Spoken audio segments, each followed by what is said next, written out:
Bom dia a todos, pessoal. Novamente, professor Marcos aqui de Biologia. A gente vai conversar um pouco mais hoje sobre composição química dos seres vivos, dessa vez avançando para um novo composto. Nós já estudamos sobre água, sais minerais, carboidratos, lipídios, então a partir de agora a gente avança justamente para um assunto novo, que é o assunto de proteínas. Esse assunto, a exemplo dos anteriores, ele também faz parte do capítulo 6 do nosso livro-texto lá da Sônia Lopes. Então a leitura recomendada continua sendo essa leitura do capítulo 6. Então, sobre as proteínas, a grande importância que a gente tem a analisar é exatamente o seguinte: as proteínas, elas são também macromoléculas, são moléculas biológicas extremamente extensas e o interessante é que elas são formadas por pequenos blocos de construção, unidades menores que nós chamamos de aminoácidos. Sempre que se fala em proteínas, normalmente existe aquela dúvida, né? Mas qual a fonte nutricional de proteínas que nós temos em nosso dia a dia? São fontes variadas: carnes, peixes, leite e todos os derivados, ovos, grãos diversos, algumas sementes oleaginosas que, embora contenham um alto teor de lipídios, também terão um alto teor proteico. E, normalmente, qual a grande importância dessas proteínas em nossa dieta, né, de uma forma geral, no nosso dia a dia? Normalmente, ao ingerirmos proteínas, nós vamos quebrar essas proteínas em aminoácidos, que são os blocos de construção.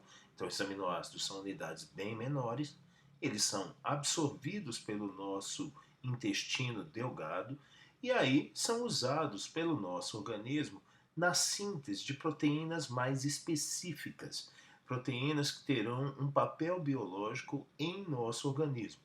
Tudo isso sob uma regulação dos nossos ácidos nucleicos, o DNA e o RNA. Ao analisar essas proteínas e esses blocos menores formadores de proteínas, o que nós temos, justamente os aminoácidos, tem uma peculiaridade neste nome. Por que, né, aminoácido? A gente tem aí, na formação de cada um desses blocos, uma estrutura química, um grupo químico, que é o grupo amina, que é esse que está indicado aqui ao lado. Há a presença também de um radical ácido carboxílico e a parte variável, que é justamente esse radical. Então, daí o nome aminoácido. São 20 os aminoácidos conhecidos, todos eles com pequenas variações nesta região aqui do radical. Justamente ao analisar esses 20 aminoácidos, alanina, arginina, glutamina, metionina, fenilalanina, o que a gente vai perceber é que em todos eles há a presença do grupo amina, do grupo ácido, e a variante é justamente a parte do radical. Então, novamente, grupo amina, grupo ácido carboxílico e a região do radical variável. Neste aqui, no triptofano, novamente, grupo amina, grupo ácido carboxílico e o radical variável. Essa situação envolvendo os próprios aminoácidos tem uma peculiaridade interessante. Como eles vão formar a proteína? Já que eles são blocos menores, eles formam as proteínas por meio de uma ligação específica, chamada justamente de ligação peptídica.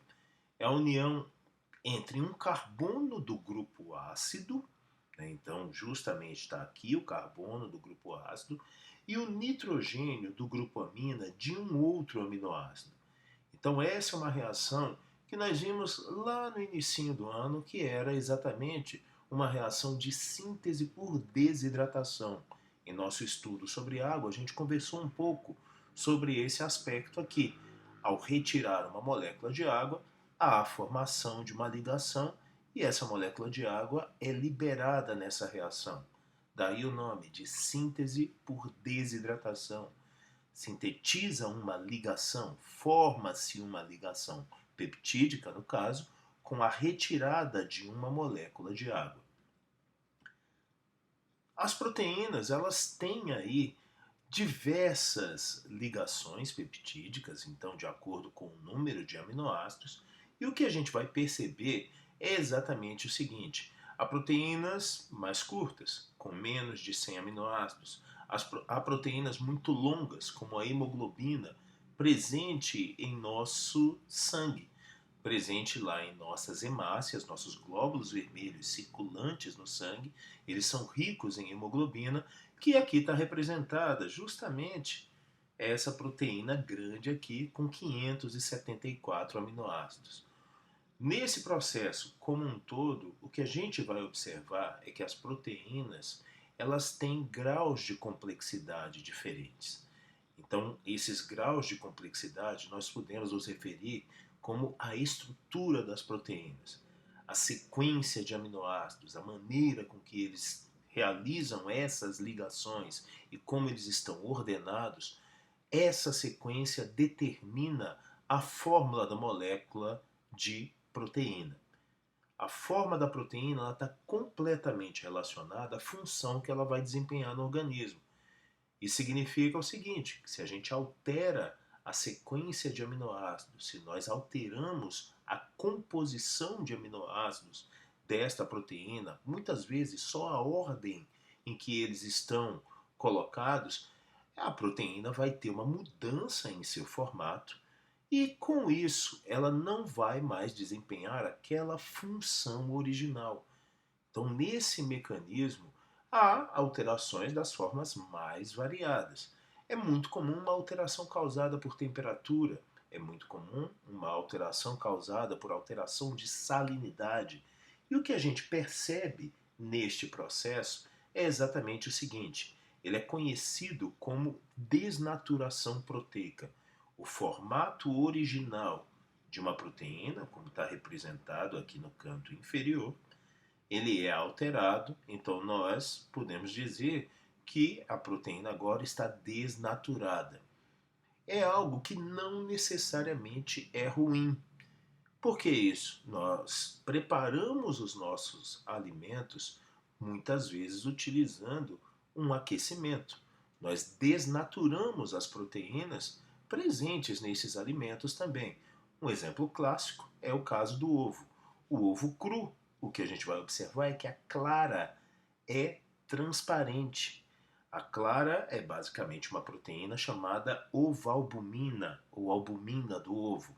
A partir do momento em que nós aquecemos este ovo, a proteína albumina ela é desnaturada. E aí, com isso, ela fica com essa característica mais sólida e esbranquiçada. Ela está desnaturada. E aí, o que significa é o seguinte: embora ela não desempenhe mais a função original, que seria justamente lá no ovo, a proteína teria um papel para o embrião daquela ave. Mas em nosso caso, o papel nutricional não se perde. É, na realidade, uma alteração na função biológica, mas o papel nutricional permanece. Esta é uma situação importante para nós nos lembrarmos. E ao analisar essa estrutura das proteínas, o que a gente observa é o seguinte: as proteínas elas podem apresentar 4 níveis de organização estrutural, ou 4 tipos de estruturas distintas.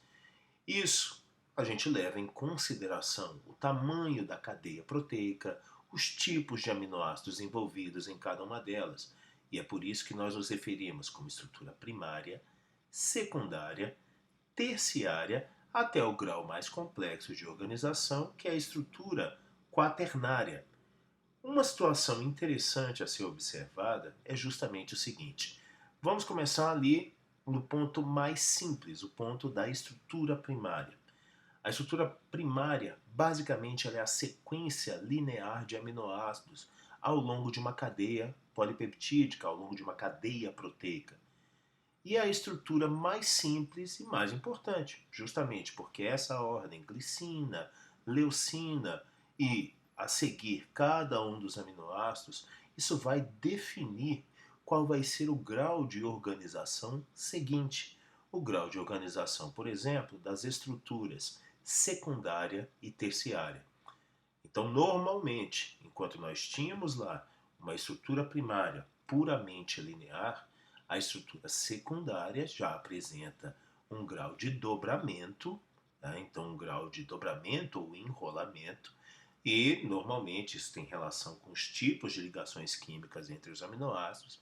Então nós chamamos a estrutura secundária normalmente de alfa-hélice, enquanto a estrutura terciária, que já há um grau de enrolamento maior, nós nos referimos como estrutura beta ou beta-polipeptídeo, indicando que já há um formato espacial diferenciado, é uma estrutura tridimensional. Mas essa não é a estrutura mais complexa que a proteína pode atingir.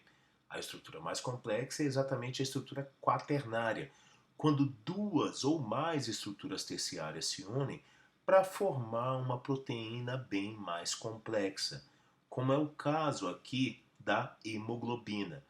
A hemoglobina tem esse grau de complexidade muito maior e ela vai desempenhar uma função extremamente importante, que é justamente de carregar moléculas de gás oxigênio. Aqui a gente vê 4 cadeias unidas, justamente capazes de carregar cada uma molécula de gás oxigênio.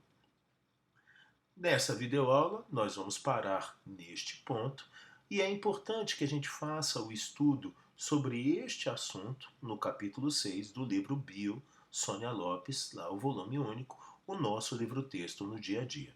Ok, pessoal? A seguir, nós vamos ter outras aulas conversando um pouco sobre o papel biológico da proteína, né, os diversos papéis biológicos da proteína, melhor dizendo, e vamos analisar um pouco também o papel das enzimas, que são proteínas especiais. Então, bom estudo para vocês e até a próxima.